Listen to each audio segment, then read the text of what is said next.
কাম যদি না হয় যমুনা গোলটা ভাই কোন থানার চেয়ারম্যান আর কোন থানায় এসে বক্তব্য দিতেছেন আপনার থানায় সারা খেয়া যদি টাইস করেন তাহলে ধান ফলাইবে কোনে উন্নয়নের কোনো কিছু হইতেছে না, কেমন জানি কোনো কিছু কইরা উঠতে পারতেছি না রে।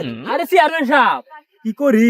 ভোট যখন নেন তখন তো ঠিকই কোন কাজ করবো, এ নাই যে ঠিক মতো কাজ করলি তো তা তো করবেন না। কাজ তো করবো, দেশটা যা বেতন দেয় যা কিছু আইসে আমারই তো জোগায় না। কি উন্নয়ন করি আমি ক? তাও করা লাগবো। আর মুখ দেখান একটু কাম করে উল্টা। আরে নির্বাচনের নেতাদের প্রধান বিষয়টাই তো এরকম। নির্বাচনের সময় যদি অভিনয় না করতে পারি, ভোট যদি না নিতে পারি, তাহলে তো নির্বাচন হইতে পারবো না। জিনিসটা বোঝা লাগবো না তো, বুঝছিস না? এবার তো পাওলিক আন্নার প্রতি খেয়াফা আন্নে তো একবারে ড্যাম খাওয়াবেন কি আবার পাশি করে খাবেন না। না আমাকে ছাড়া ভোট দেওয়ার দিব কাহে? ভোট দেওয়ার মতো আর কোনো লোক আছে? আমি তো পাগল। আমি যত আকাম কাম করি, যত যাই কিছু করি, নির্বাচনের সময় দেশ কি সুন্দর ভাবে হাতে পায়ে ধরে আমি ভোট কাউন্ট করে ঠিকই নিতে পারবো। তুই টেনশন করিস না, খালি আমার সাথে থাকবি আর আমার খেদমত করবি, তুই ওর টেনশন করিস না। আর তোর বেতন ভাতা আমি কম দিলে কম দিলে প্রতি মাসে মাসে তো গুনগুনা পাইতেছি 10,000 করে। ওই তো তাহলে তো পাবি, টেনশন করিস না। তুই খালি আমার হাতে থাকিস, তারপর আমি দেখতেছি এলাকার উন্নয়ন আমি কিভাবে করা লাগে আর না কইরাও কিভাবে জনগণদের বুঝাইতে হয় এই ব্যবসা আমার জানা আছে। আমি সবসময় মনে করো যে জনগণ কি ভুলভাল বুঝাবো, তুই জানি কোনো সময় আমার বিশ্বাস না। আচ্ছা আসসালামু আলাইকুম। ওয়ালাইকুম আসসালাম। কি অবস্থা আমার গ্রামে? কি অবস্থা? ঠিক মতো খাওয়া দাওয়া করো নাকি? এরকম অবস্থা কেন তোমার? ভালোই আছে, ঠিক মতো খাওয়া দাওয়া করবা চেহারা টেহারা কেমন হুড়া হুড়া? ওর ইয়ে পাশার গম দিস। আচ্ছা গেলি কালকে তুমি আমার ইয়ে দেখা করে তা জামুনি একটা একটা 5 বার করে নদী ভাঙলো। হ্যাঁ বাড়ি নেই জায়গা নেই, আপনি কাজ করেন নাকি? কাজ করেন নাকি? আমি এই এলাকার মধ্যে যতগুলা চেয়ারম্যান দাঁড়াইছিল আমার চেয়ে কিন্তু ভালো চেয়ারম্যান একটা নয় আছে কি? আমি যদি আগামীতে আবার যদি নির্বাচনে উঠতে পারি, আমি এই এলাকা একবার টোটালি সবকিছু ব্রিজ কালভার যা আছে সব একবার উন্নয়ন করে ভোট 5 তারিখেও দিছি, 1 তারিখে দিব, কিন্তু কাম যদি না হয় যমুনা গোলটা ভাই কাজ হবে, কাজ করানো হবে না, কাজ হবে অবশ্যই, ভালো ভালো কাজ হবে, টেনশন করার কিছু নাই। সামনে মিটিং আছে, আমি ওখানে সবাই আমার ডাকছে, ওখানে সবাই চল আমি কি কথা বলি সবাই মিলে শুনে, তারপরে যার যত প্রশ্ন আছে মনে করিস সাথী খালি তোর মেয়ে ধরিস তোকে আমি গম দেয়া চাইলাটা দে তোকে আমি আমার তোর মি সাথী নিয়ে আসছি না। আরে চেয়ারম্যান সাহেব আন্নার লিগে ফর্সা মানুষ এই যখন মিটিং এ যাইতেছেন ফর্সা মানুষ কালো যান উনি যা কহাবেন যে তখন খাইটা আমার কি অবস্থা কালো হয়ে গেছে বলছিস না কিছু না আমার থাকে খালি তুই আয়। তাই তো দেখতেছি ভাইরা আমার সংগ্রামী বন্ধুরা আমার সবাই ভালো আছেন তো? খুব ভালো। আমি এলাকাতে চেয়ারম্যান হয়েছিলাম, এর আগেও 2-3 বার চেয়ারম্যান হয়েছিলাম। আমি এলাকাতে আসলাম, আমার এলাকাতে উন্নয়নের অবস্থা খুবই খারাপ, ভয়াবহ অবস্থা। নদী ভাঙ্গন এলাকা, অনেক নেতা অনেকেই আসছে গেছে, কিন্তু কোন উন্নয়নের কাজ করতে পারে নাই। এই যে বস্তাগুলা এগুলা আমি করে দিছি, আমি ফেলাই দিছি। কেন? যাতে আপনাদের বাড়ি ঘর যাতে না ভাঙে, আমি ব্যবস্থাগুলো করে দিছি। তারপরে এই নদীর পাশ দিয়ে এখান দিয়ে সবকিছু বাদ করে দেওয়ার চিন্তা ভাবনা আমার ছিল। আমি কাজটা হাতে নিছি অলরেডি, এই হাতে পাইছি বাপ। এর মধ্যে থেকে সরকার চেঞ্জ হয়ে গেল, তাহলে কি দোষটা আমার? বলেন। দোষটা তো আনের না, সরকারেরই তো দোষ।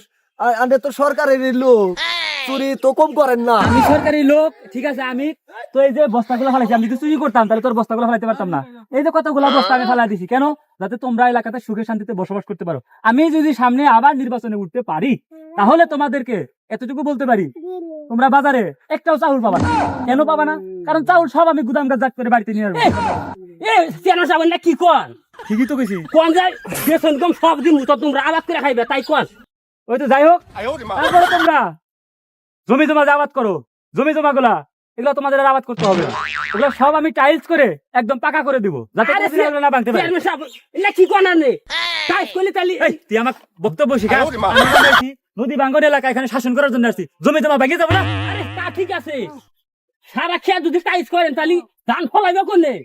আমার নদী ভাঙ্গান আটকান থাকা আমার ভোট বুঝবি না তুই, থাক কথা কইস না। তো ভাইরা, আমি যদি আবার চেয়ারম্যান হইতে পারি, আপনাদের এলাকায় শুধু উন্নয়ন আর উন্নয়ন হবে। এটা আমি আমার এই চেহারাটা, সুন্দর চেহারাটা, এই যে চুল বড় হয়েছে, আমি এগুলো কাটার সময় পাই না। খালি চিন্তা ভাবনা করি যে কিভাবে সামনে আবার নির্বাচনে উঠতে পারি এবং আপনাদের উন্নয়ন করতে পারি। সংগ্রামী বন্ধুরা, আগামী নির্বাচনে আমাকে আবার ভোট দিবেন। আর আমাকে জয়যুক্ত করে আমাকে আবার আপনারা প্রতিনিধিত্ব করবেন। আমি আপনাদেরকে প্রত্যেক বাড়িতে বাড়িতে আপনাদেরকে বাস দিব, কেন? যাতে ঘর বাড়ি করতে পারেন আপনারা কোনো সময় টেনশন করেন, আমার উপর ভরসা রাখেন। আর এই ভাই ও কবে বস্তা ভালাইলো বস্তা তো আমরাই ভালাইছি চুপ কর ভুলভাল কইবার দে আমি দেখতাইছি গাম ছাড়ো আমাকে দে খালি ভন্ডামি করতেছে ভন্ডামি এই কথা বলেন না, আমি একজন নাম করে ব্যক্তি, আমাকে যে আমাকে আমাকে ডাকে, আমি সেখানে যাবো।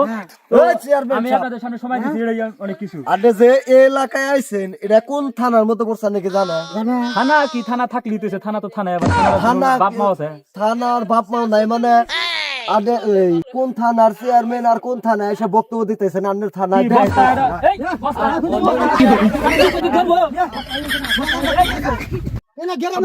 কি অপমান শুরু হয়েছে? আমি একজন আসামদার চেয়ারম্যান, আমি একজন ব্যক্তি, আমার সাথে ব্যবহার ঠিক আছে না? তোর এলাকায় কি কাজ করছ কি কাজ করে যাই আমি কাজ করে কাজ করতে কাজ করতে হবে, আমার সাথে এই অপমানটা করা ঠিক আছে?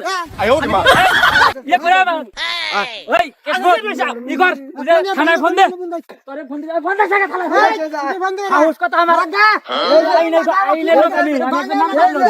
এই যে দেখ এই যে তোর এলাকা তিনবার চেয়ারম্যান এরকম উন্নয়ন করছ তুই বাড়ি ঘর ভাঙ্গে মানুষের দেখ কি অবস্থা, এই যে কুইরা তোলা হয়েছে আরে আমি উন্নয়ন করব তো আমাকে ভোট দে, আমাকে ভোট দিলে আমি উন্নয়ন করব। আবার আমি তুই কি করছ আর থানায় যা বক্তব্য দিতেছ সালামি ফালাইছি ও সালামি ফালাইছি উন্নয়ন করছি তোর থানায় দেখ তুই কি করছ চেয়ারম্যান সাহেব থানায় ফোন 10 টাকা এক গাড়ি পুলিশ আসবো, ফোন দিছি কিন্তু কি কইছে ও সে খাইবেন নি হইছে 1 ঘন্টা পরে আসবো।